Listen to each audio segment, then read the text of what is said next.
Ang intense ng mga kaganapan ngayon sa abot kamay na pangarap sapagkat magugulantang si Doc Robert dahil sa mga aaminin sa kanyang sikreto ni Don Pepe.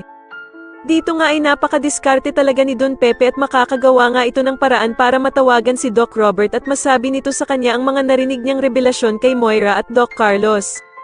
Samantala ay malalaman nga ni Doc Carlos na nangangailangan ng tulong ang anak niyang si Zoe dahil nga sa pagkakatama ng baril sa kanya ni Don Pepe.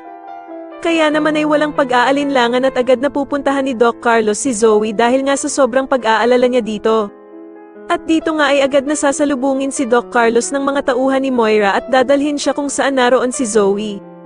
Nang makita naman ni Doc Carlos ang anak niyang si Zoe, ay agad niya itong tutulungan at lalagyan ito ng first aid kung saan tinamaan si Zoe ng bala. Samantala ay aabutan naman ng bruhang si Moira si Doc Carlos sa hideout nito kaya naman ay galit na galit nga itong si Moira kung paano daw nalaman ni Doc Carlos ang kinaroroonan nila. Matapos namang pagalingin ni Doc Carlos itong si Zoe, ay pagsasabihan niya pa ito ng mga masasakit na salita at sasabihin niyang hindi perkit na gamot ni Doc Carlos ang anak nilang si Zoe ay ibig sabihin na dakilang ama na ito. Ngunit mapupuno naman ng galit si Doc Carlos dahil sa mga sinabi ni Moira sa kanya at dito nga ay masasampal niya ito ng sobrang lakas.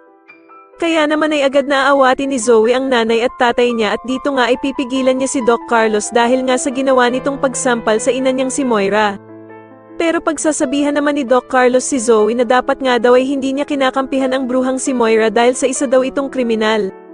Mapipiko naman si Moira at dito nga ay tututukan niya ng baril si Doc Carlos. Pero makikusap naman si Zoe sa ina niyang si Moira na wag daw nitong patayin ang tunay niyang ama.